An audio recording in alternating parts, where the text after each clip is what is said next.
بستی چھوڑ دی ہم نے، ملی ہم کو اذیت، اپنی بستی چھوڑ دی ہم نے، ہمیں مجبور کرتے ہیں پھر گمراہ ہو جائیں۔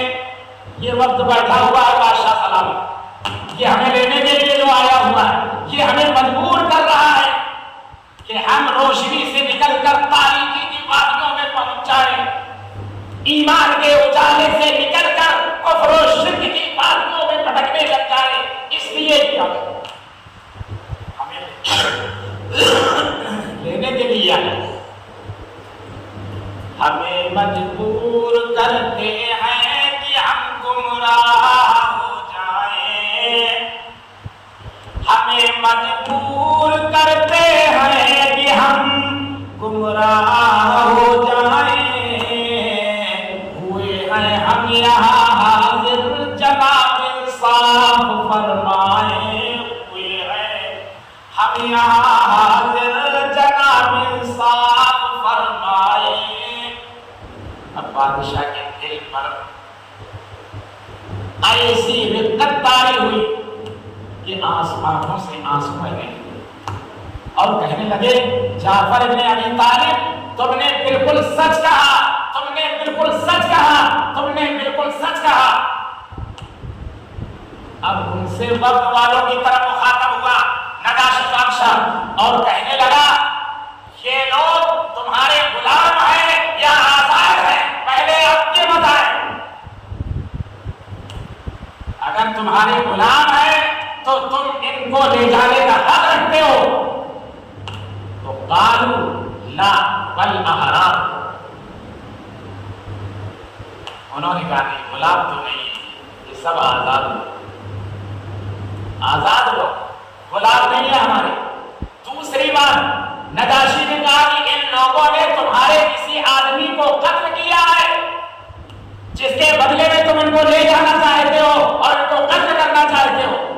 قالوا نہ یہ بھی نہیں کیا، یہ تو کام کرے لیکن بولتے سچ نہیں، کہیں بھی نہیں کیا، ہمارے کسی آدمی کو قتل نہیں کیا۔ پھر کس جرم کے نتیجے میں ان کو لے جانا چاہتے ہو؟ بادشاہ نے ان کو واپس کر دیا اور ان سے کہا کہ تم ملک حبش کو اپنا وطن سمجھو، تمہارا ملک تمہارا وطن ہے، سکون کے ساتھ امن کے ساتھ تم ملک حبشہ میں رہو، اور جو تمہیں پریشان کرے گا، جو تمہیں ستائے گا، وہ سیدھا مجھے جنگ کا اعلان کرے گا، اس کی سیدھی مجھ سے لڑائی ہوگی۔ اب سکون سے رہنے لگے، اب سکون سے رہنے لگے تو کہاں وہ اتنی جلدی ہار ماننے والے؟ وہ وقت جو آیا تھا مکہ مکرمہ سے عمرو بن عاص رضی اللہ تعالیٰ عنہ کی قیادت میں، جو اس وقت تک رضی اللہ عنہ نہیں تھے اور مشرف اسلام نہیں ہوئے تھے، انہوں نے کہا آج تو بادشاہ کا ایک ڈل گیا، کل میں بادشاہ کے ذہن میں ایسی بات بٹھاؤں گا، ایسی بات بٹھاؤں گا یہ بادشاہ بھی مجبور ہو جائے گا اور ان کو میرے ساتھ واپس بھیج ہی دے گا۔ اب دوسرا دن آیا تو بادشاہ سے انہوں نے کہا کہ صاحب عیسیٰ علیہ السلام کے بارے میں یہ لوگ بہت گندی باتیں کرتے ہیں، عیسیٰ علیہ السلام کو یہ ابن اللہ نہیں مانتے، یہ تو ان کو خدا کا بندہ کہتے ہیں اور نہ جانے ان کی شان میں کیسی کیسی گستاخیاں کرتے ہیں۔ اب بادشاہ کے ذہن میں یہ بات ڈھونگی، لیکن اچھا یہ بات ہے، پھر ان کو بلایا گیا۔ حضرت جعفر ابن ابی طالب رضی اللہ تعالیٰ عنہ نے قرآن مجید کی سورہ مریم کی تلاوت فرمائی، جس میں اللہ تعالیٰ نے حضرت مریم اور حضرت عیسیٰ علیہ السلام کے حالات زندگی کو وضاحت کے ساتھ بیان کیا ہے۔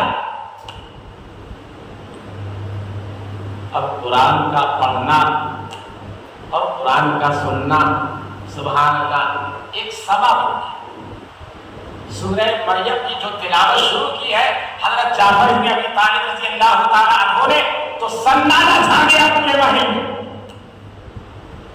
اور کہا کہ بادشاہ ہم عیسیٰ علیہ السلام کے بارے میں وہ کہتے ہیں جس کا ہمارے نبی نے ہمیں حکم دیا ہے. وہ ابن اللہ نہیں ہے, وہ اللہ کے بندے ہیں. حضرت عیسیٰ علیہ السلام خود اپنے بارے میں کہہ رہے ہیں قال انی عبد اللہ آتانی الکتاب وجعلنی نبیا, میں اللہ کا بندہ ہوں. حضرت عیسیٰ علیہ السلام نے اپنے آپ کو عبد اللہ کہا, ابن اللہ نہیں کہا. اللہ تعالیٰ نے اپنی قدرت کاملہ سے, قانون سے ہٹ کر اپنی قدرت کی بنیاد پر کنواری مریم کے شکم سے اللہ نے حضرت عیسیٰ علیہ السلام کی تخلیق فرمائی. بادشاہ کہنے لگا بالکل صحیح, یہی ہے, وہ ابن اللہ ہے.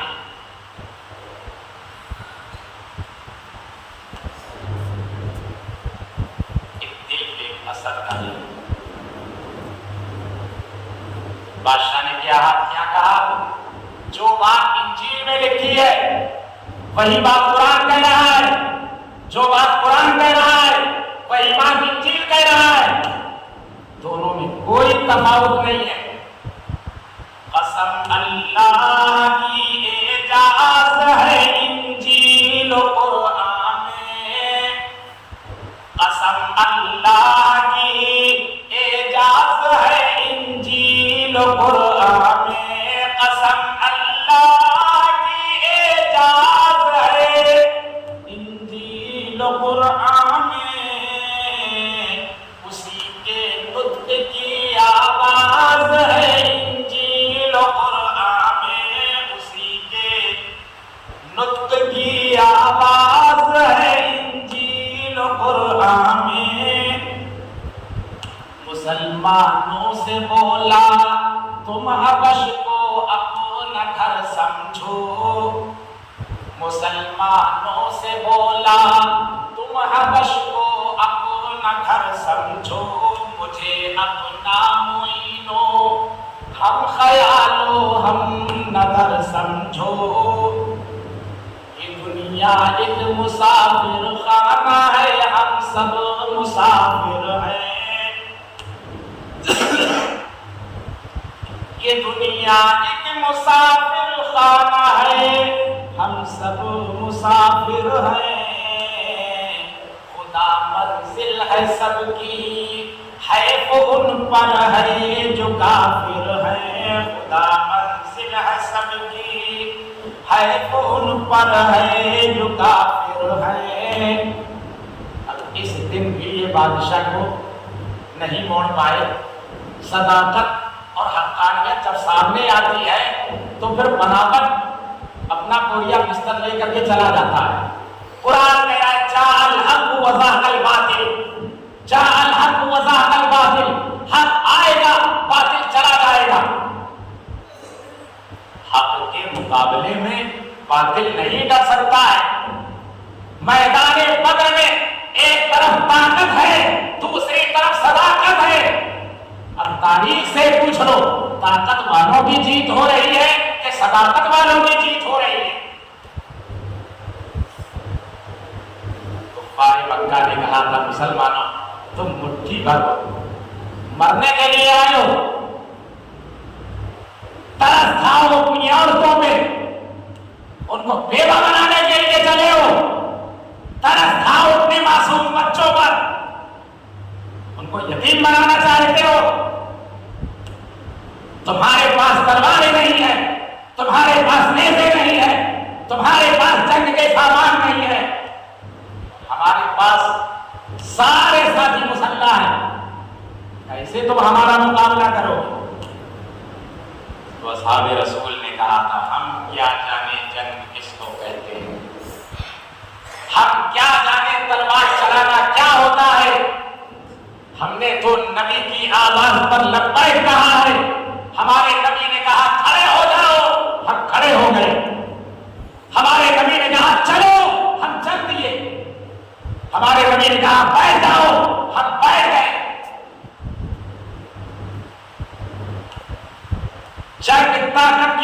بنیاد پر نہیں جیتی جاتی، جنگ ہمیشہ صداقت کی بنیاد پر جیتی جاتی ہے۔ اب 313 مسلح اس طرف، غیر مسلح اس طرف کھڑے ہیں، 1000 کا لشکر جبار مسلح اس طرف کھڑا ہے۔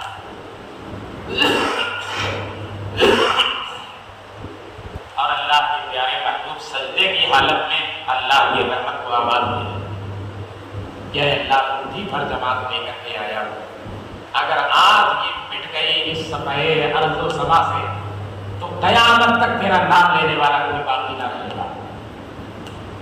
الہی اب وہ عید لیلۃ المعراج پورا کر،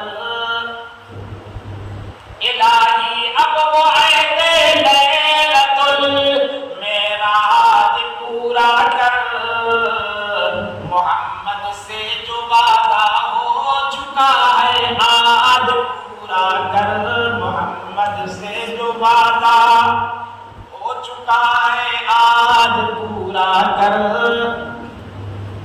تو اللہ تعالیٰ نے نبی کی دعا کو قبول فرمایا اور آسمان سے صحابہ کی مدد کے لیے 3000 فرشتے آئے، پھر 5000 فرشتے آئے۔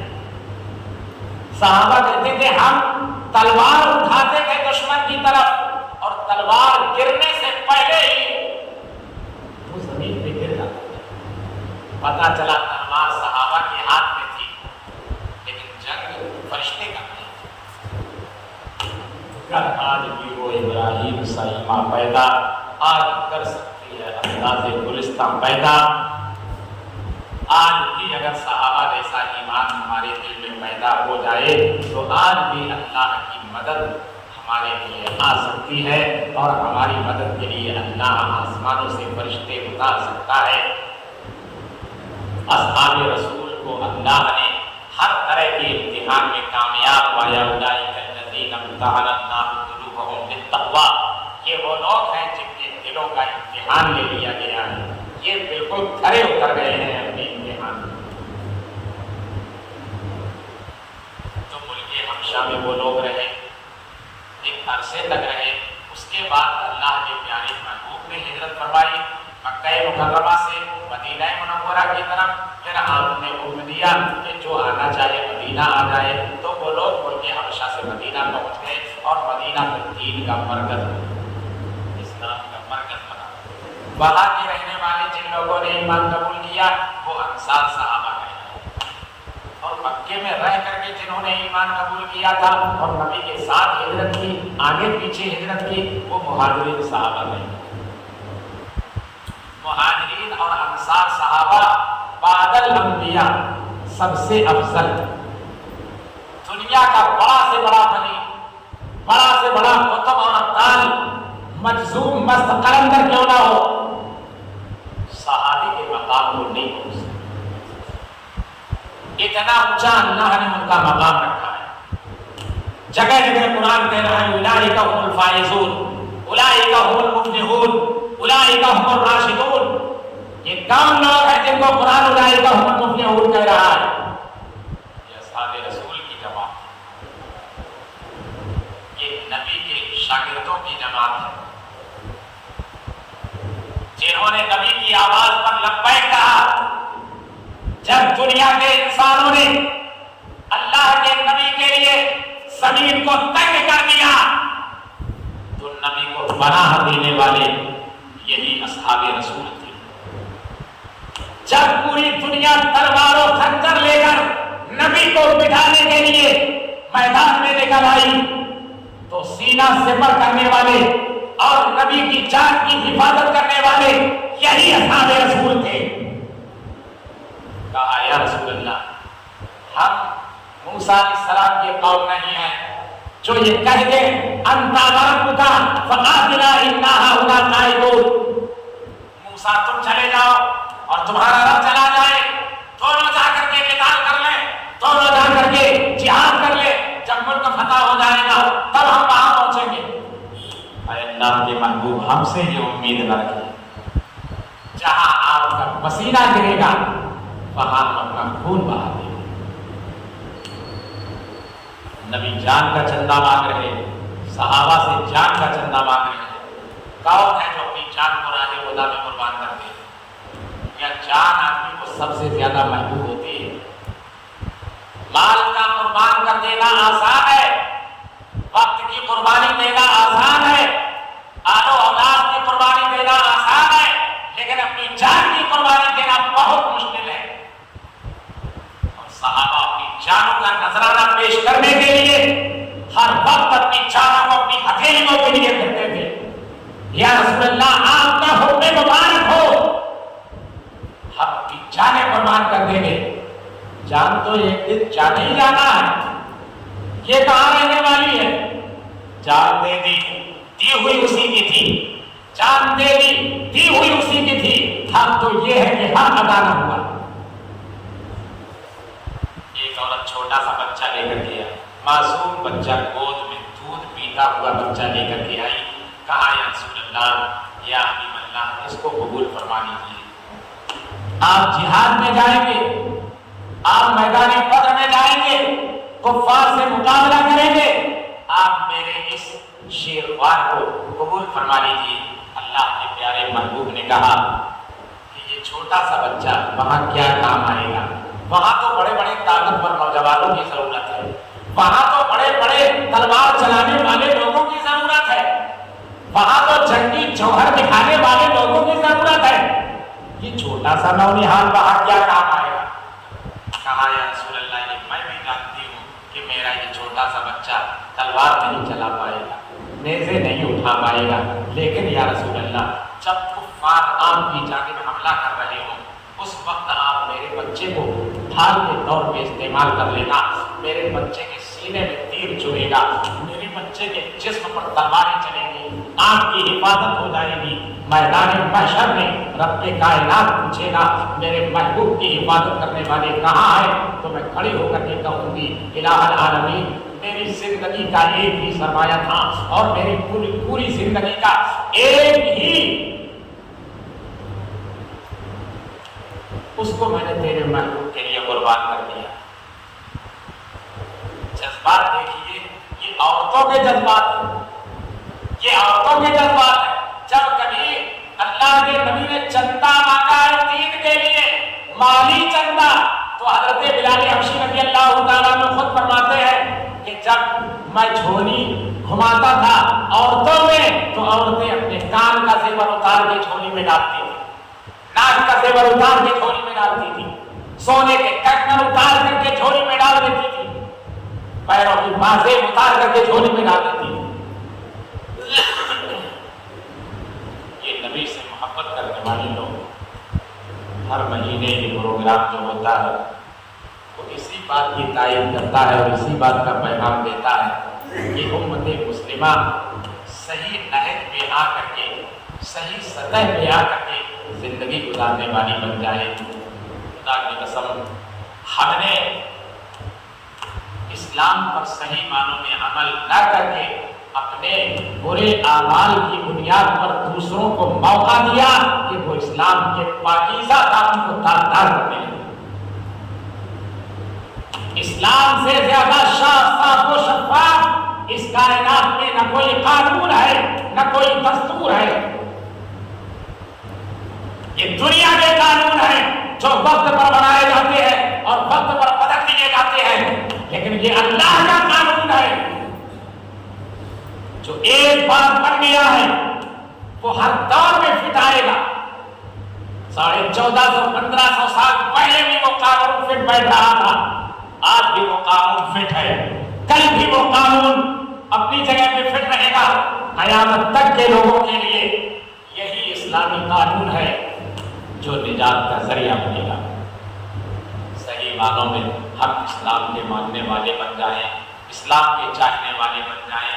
خدا کی قسم، اسلام نے اپنے ماننے والوں کی جو جماعت تیار کی ہے، قیامت آ جائے گی اس طرح کی جماعت نہیں تیار ہوئی.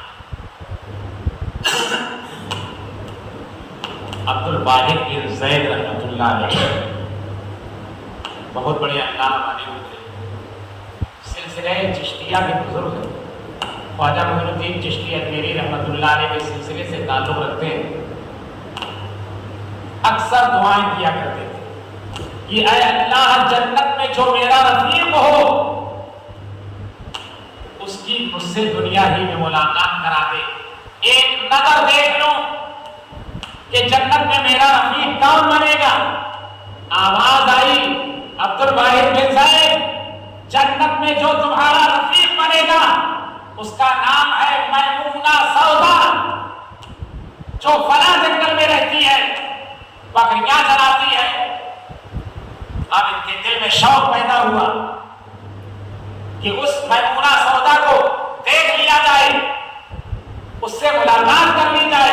پتہ لگاتے لگاتے جب وہ جنگل میں پہنچے تو عالم یہ تھا کہ بکریاں اور بھیڑ ایک ساتھ چل رہے ہیں، اور میمونہ سودا خدا کی بارگاہ میں یوں نیت باتیں کری،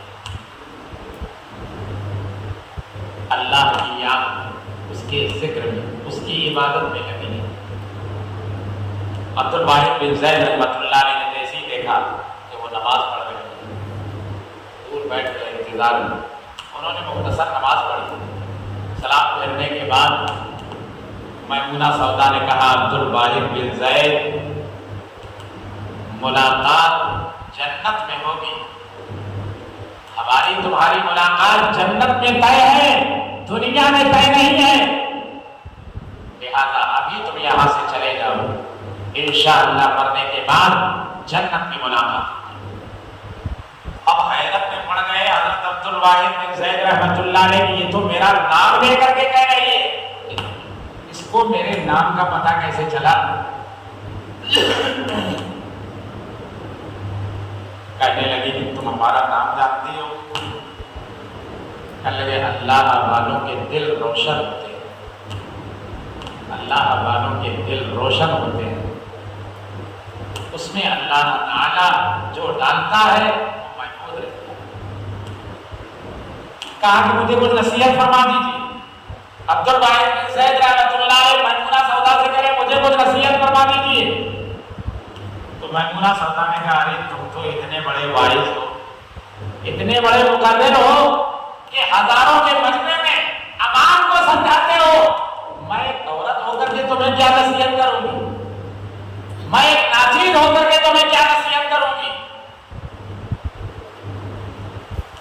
اپنی زبان میں تاثیر پیدا کرنے کے لیے ضروری ہے کہ پہلے اس پر عمل کیا جائے، بعد میں اس بات کو کہا جائے، تب اللہ تعالیٰ اس بات کو دل میں اتارے گا اور پھر آدمی عمل کے لیے کھڑا ہوگا۔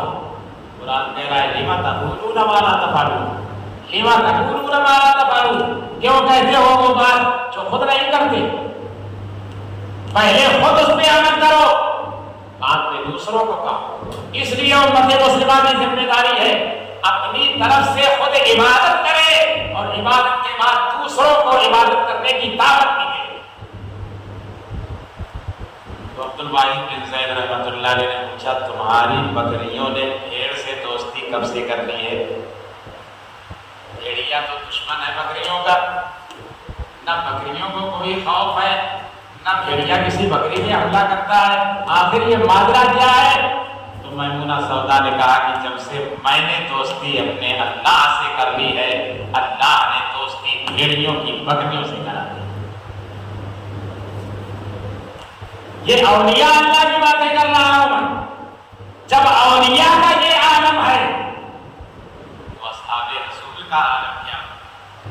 ان کے دل اور دماغ کو کسی پیر نے بنایا اور سنوارا ہوگا، اصحاب رسول کے دل اور دماغ کو اللہ کے پیارے لاڈلے نبی حضرت محمد کریم صلی اللہ علیہ وسلم نے بنایا اور سنوارا تھا۔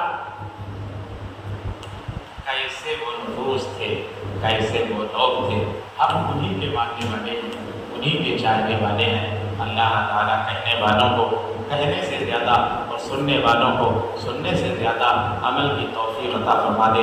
تمنا ہے کہ اس دنیا میں کوئی کام کر جاؤں، اگر کچھ ہو سکے تو خدمت اسلام کر جاؤں، یا فردوس یہ مرحوم نے ایران کو زندہ، خدا توفیق دے تو میں کروں ایمان کو زندہ۔